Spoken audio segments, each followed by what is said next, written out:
시청자 여러분 안녕하십니까? 한국경제TV 뉴스플러스 시작합니다. 이재용 삼성전자 회장의 부당합병, 회계 부정 혐의가 최종 무죄로 확정되면서 사법 리스크도 10년 만에 모두 해소됐습니다. 뉴 삼성을 위한 본격적인 행보에 들어가게 되면서 등기이사 복귀와 굵직한 M&A 등에도 한층 힘이 실릴 전망입니다. 자세한 내용 산업부 홍원표 기자와 알아보겠습니다.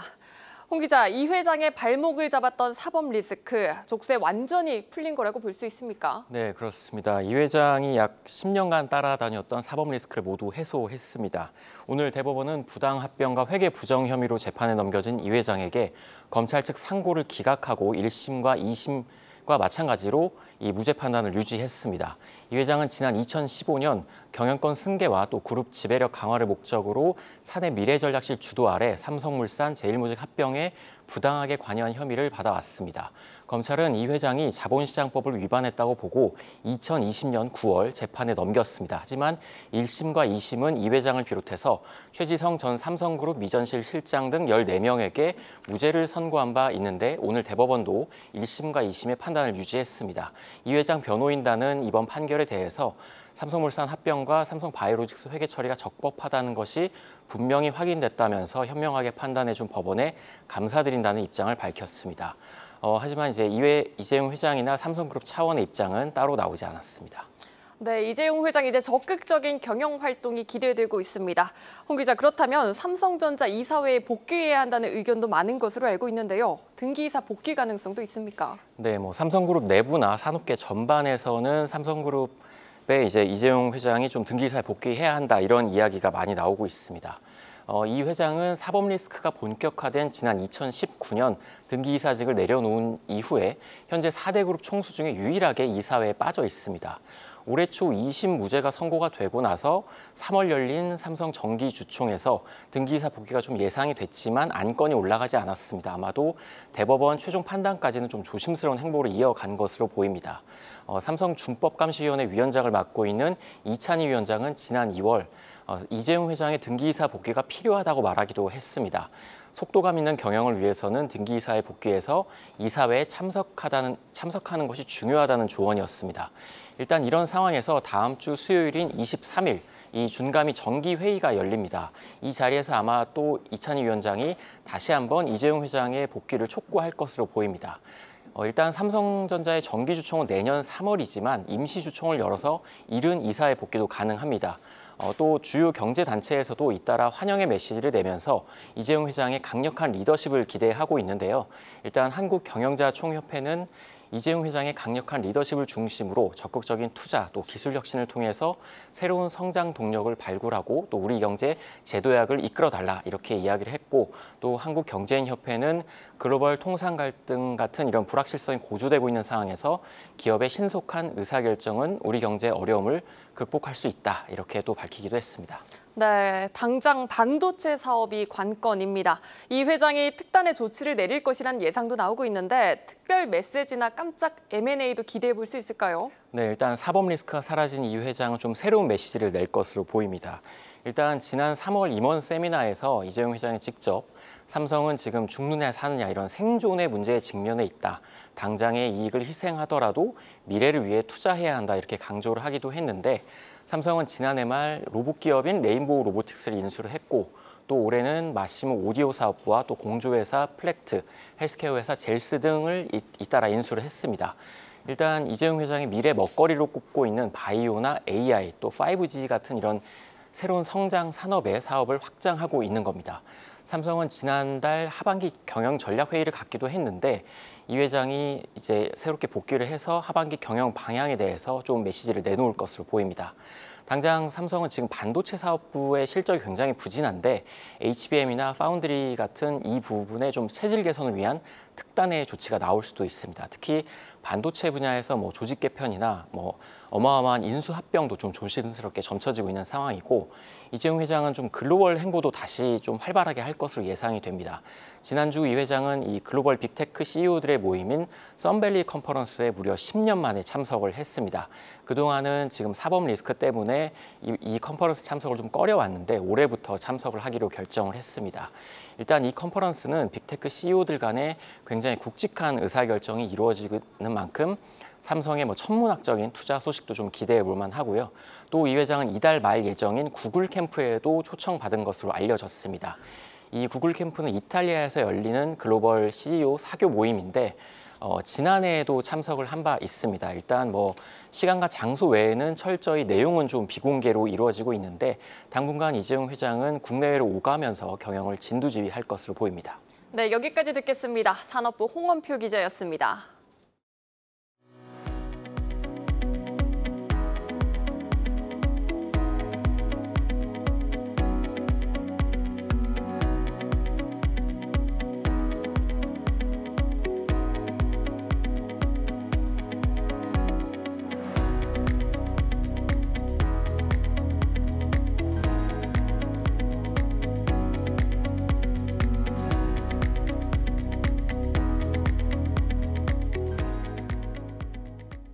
이재명 대통령이 이번 정부에서 OECD 국가 가운데 산업재해 사망률 1위라는 오명을 떨쳐내겠다는 의지를 드러냈습니다.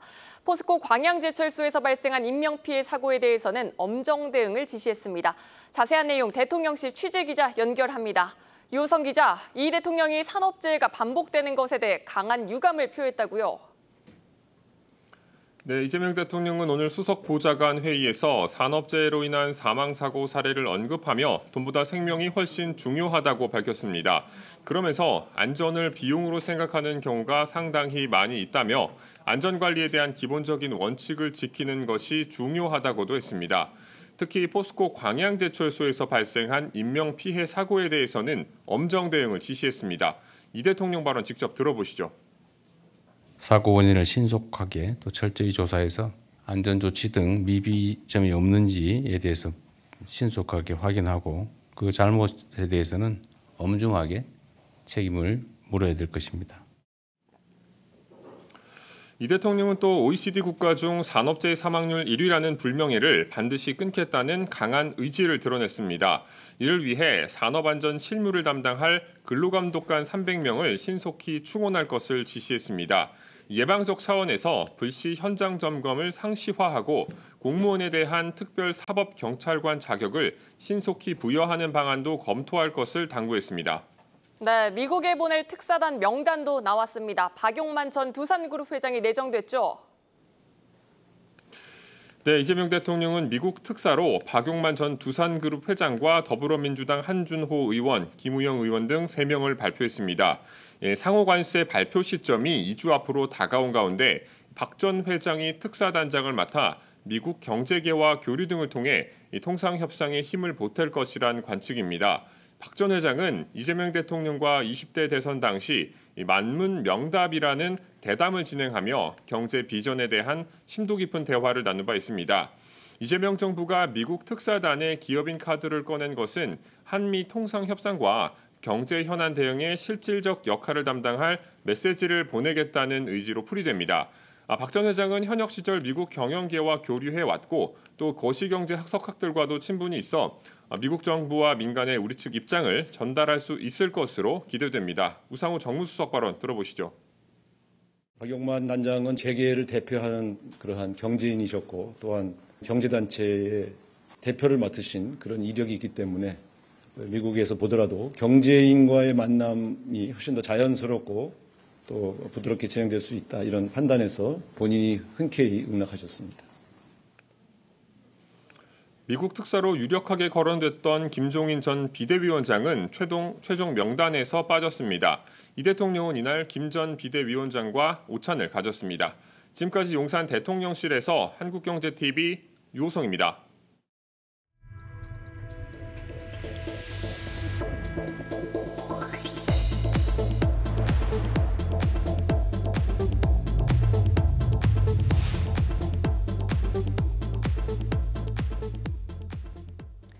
네, 이제 국회로 시선을 돌려보겠습니다. 오늘 국회에서는 구윤철 부총리 겸 기획재정부 장관 후보자와 김정관 산업통상자원부 장관 후보자의 인사청문회가 열렸습니다. 각 청문회의 핵심 화두는 재정 정상화와 에너지 안보였습니다. 국회 연결합니다. 양현주 기자, 구윤철 기재부 장관 후보자가 법인세 인상 가능성을 시사했다고요? 네, 고윤철 부총리 겸 기획재정부 장관 후보자는 법인세율 원상복구 지적에 종합적으로 적극 검토하겠다고 말했습니다. 현행 국내 법인세 최고세율은 24%입니다. 2022년 윤석열 정부가 세법을 개정해 1%포인트를 인하했는데 이걸 다시 손보겠다는 뜻으로 풀이됩니다. 구 후보자는 윤 정부는 세금을 깎아주면 기업이 투자하고 선순환하는 구조로 갈 것이라고 예상했지만 성장도 소비도 투자도 줄어드는 상황이라고 진단했습니다. 들어보시죠. 법인세 같은 경우는 2022년도 100조에서 작년도에는 거의 한 60조까지 40%나 이렇게 빠집니다. 오늘 인사청문회에서는 여당 의원들을 중심으로 법인세뿐만 아니라 증권거래세, 유류세 등도 정상화해야 한다는 주장도 잇따랐습니다.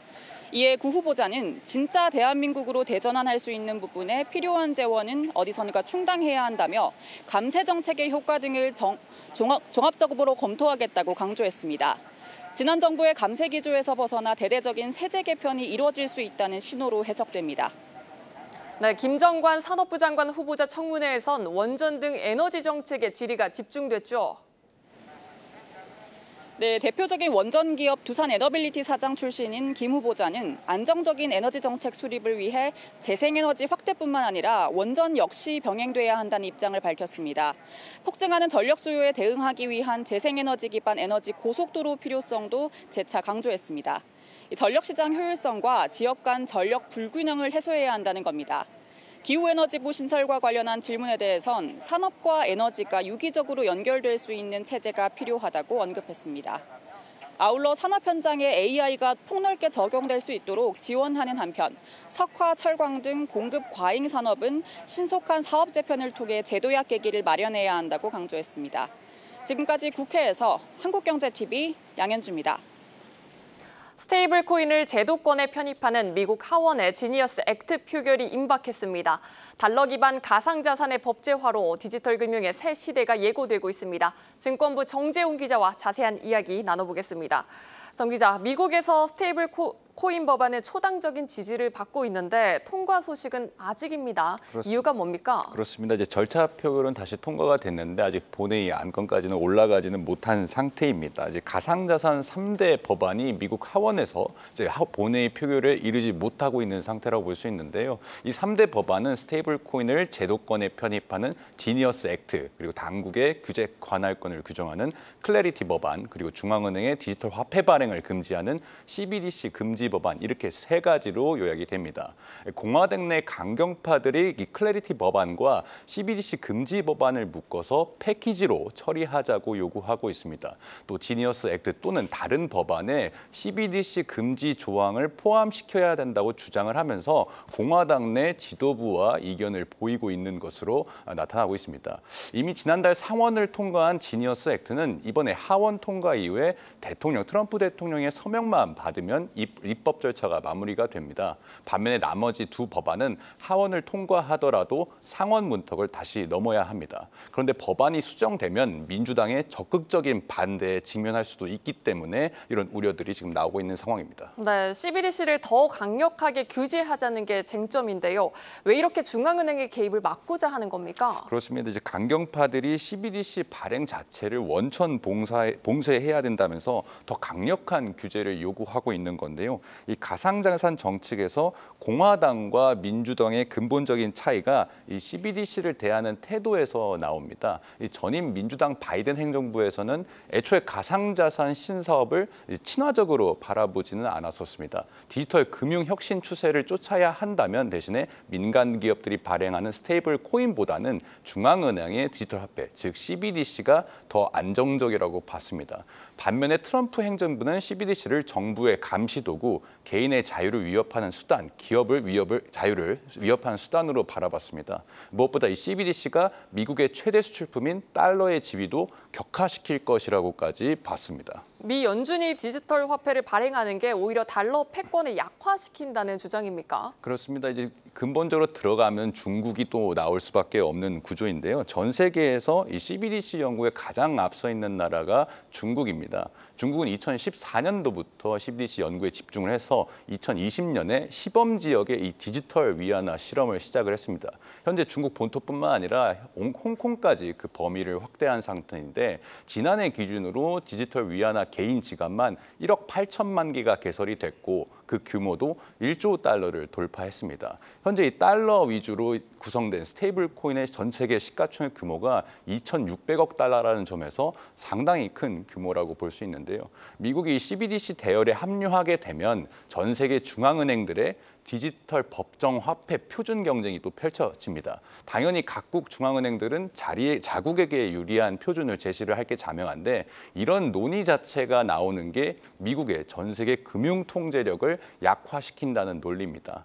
반면에 스테이블 코인을 확산시키면 디지털 금융 혁신도 주도를 하면서 달러 패권은 그대로 유지할 수 있게 됩니다. 스테이블 코인 90% 이상이 달러 기반의 자산에 연동돼 있기 때문인데요. 대부분 미국채와 연동되는 달러 스테이블 코인 특성상 발행량이 늘어날수록 미국채 수요도 창출될 수 있어서 전략 자산으로도 삼을 수가 있습니다. 어떤 모델이 적합하냐는 논쟁이 계속 이어지겠지만 미국이 선택한 이 전 세계 표준에 결정적인 글로벌적으로 시장에 영향을 줄 것으로 현재 내다보고 있습니다. 네, 당장 우리 가상자산 제도권화 논의에도 크게 영향을 줄 수밖에 없겠죠? 그렇습니다. 이미 여당 더불어민주당 주도로 민간 스테이블 코인 발행을 허용하는 디지털 자산 기본법이 발의가 된 상태죠. 이 한국은행도 원화 스테이블 코인 민간 발행 금지 기조에서 은행 주도로 발행해야 한다는 주장으로 약간 한 발 물러나 있는 상태입니다. 이 원화 스테이블 코인을 포함한 가상자산 법안들은 올해 하반기 이제 국회에서 여당을 주도로 또 야당까지 추가적으로 입법이 계속 쏟아질 전망입니다. 한국은행 역할과 책임 범위에 대해서 당연히 계속 쟁점이 될 것으로 보입니다. 다만 한 가지 확실한 건 정부 여당이 민간 스테이블 코인 발행 허용 기조를 갖고 있다는 건데요. 따라서 은행 주도의 유럽 연합이나 일본 모델보다는 민간 발행 중심의 미국의 자본시장 모델을 상당 부분 참고할 것으로 관측이 됩니다. 학계와 업계에서는 가상자산 제도화 자체가 기존에 없던 규제 인프라 자체를 만드는 거기 때문에 이 스테이블 코인 발행 규제에 앞서서 실증 사업부터 추진해야 된다. 즉 규제 샌드박스부터 시작해야 한다는 주장도 최근 들어서 제기되고 있습니다. 네, 잘 들었습니다. 증권부 정재훈 기자였습니다.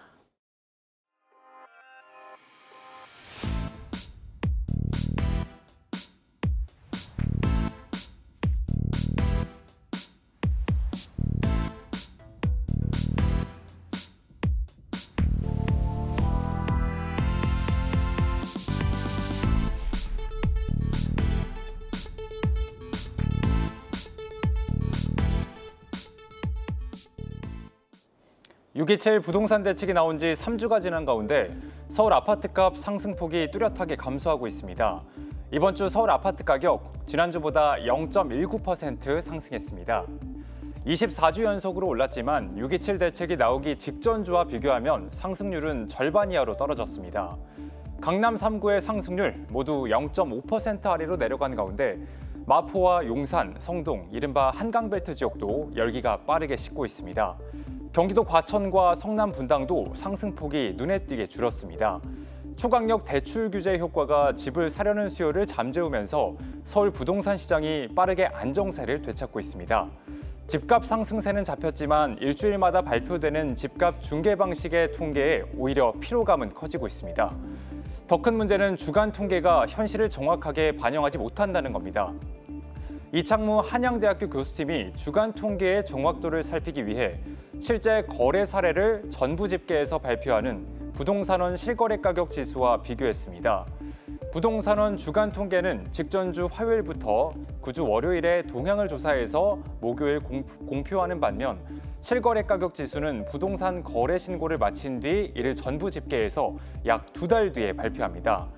이창무 교수팀이 분석한 결과 조사 시점 대비 공표 시점 차이가 거의 없는 주간 통계도 가격 변동이 실제보다 축소돼서 나타나거나 실거래가 지수처럼 늦게 반영됐습니다. 특히 올해 토지거래 허가구역 지정이 번복된 기간 실제 변동폭을 보면 지난 2달간 서울 매매가격 지수는 0.08에서 0.26% 범위에서 움직인 반면 실거래가 지수는 0.11에서 0.17% 사이에서 움직였습니다. 집값이 오를 때는 더 많이 오르는 것처럼 보이고 떨어질 때는 덜 떨어지는 것처럼 보인다는 겁니다. 과거 문재인 정부 시절 통계 조작에 대한 수사가 이루어지고 있는 가운데 집값 주간 통계의 실효성이 또다시 도마 위에 올랐습니다. 지금까지 뉴스 브리핑이었습니다.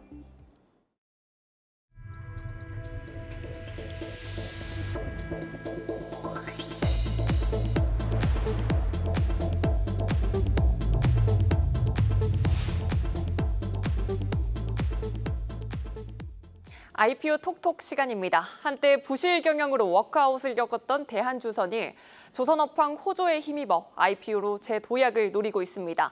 외형 확장보다는 수익성 위주의 선별 수주로 안정적인 성장을 이어나가겠다는 계획입니다. 김채영 기자의 보도입니다. K조선, HJ중공업, 대선조선과 함께 중형조선사 빅4로 분류되는 대한조선. 한때 법정관리까지 가는 역경을 딛고 코스피 입성을 위한 닻을 올렸습니다. 2004년 벌크선 건조로 사업을 시작한 대한조선은 2009년 모회사 대주그룹이 부도나며 워크아웃에 돌입했습니다. 워크아웃 돌입 13년 만인 2022년 KHI 컨소시엄에 인수되면서 경영 정상화가 이뤄지기 시작했습니다. 2022년 흑자 전환에 성공한 뒤 재작년과 작년까지 가파른 수익 성장을 이뤄냈습니다. 지금 현재 당사는 좀 전에 말씀드린 것처럼 전 블록의 사내 생산을 지향하고 있고 이미 100%에 가까울 정도로 내재화를 이루었습니다. 사회 외주의 단가가 올라가는 것에 대해서 관리가 가능하다는 의미로 이해해 주시면 될 것 같습니다. 대한조선의 영업이익률은 지난해 14.7%, 올해 1분기는 22.6%로 업계 최고 수준을 달성했습니다. 다만 이 같은 높은 수익률을 근거로 공모가 산정 논란이 일기도 했습니다. 지난해 처음으로 매출액 1조 원을 넘긴 대한조선이 HD중공업과 같이 연간 매출액 10조 원을 넘는 회사를 비교군으로 공모가를 산정했다는 논란입니다. 또 현재 LNG, 메탄올, 암모니아 등 이중연료 추진 기술을 확보하는 등 미래 성장 동력도 마련했지만 부채 비율이 높다는 점은 부담입니다. 이에 대한조선은 최소 3천억 원의 공모자금 중 일부를 부채 비율을 낮추는 데 쓸 계획입니다. 당사는 매출 확대보다는 수익성 위주의 경영 방침을 가지고 있습니다. 그래서 2년에서 2.5년간의 건조 물량을 확보하기 위해서 연간 10억 불 내 수준의 프로젝트를 진행하고 있습니다. 현재 수주 잔고는 올해 인도한 5척을 포함해서 19척입니다. 다음 달 1일 코스피 상장을 목표로 하는 대한조선의 공모 희망가는 4만 2천 원에서 5만 원이며 상장 후 예상 시가총액은 1조 9,263억 원입니다. 이날까지 수요 예측을 마무리하고 22일부터 23일까지 이틀간 일반 투자자 대상 청약이 진행될 예정입니다. 올해 LGCNS에 이어 두 번째로 큰 공모 규모인 대한조선 IPO 결과는 하반기 공모주 시장 분위기를 좌우할 것으로 보입니다. 한국경제TV 김채영입니다.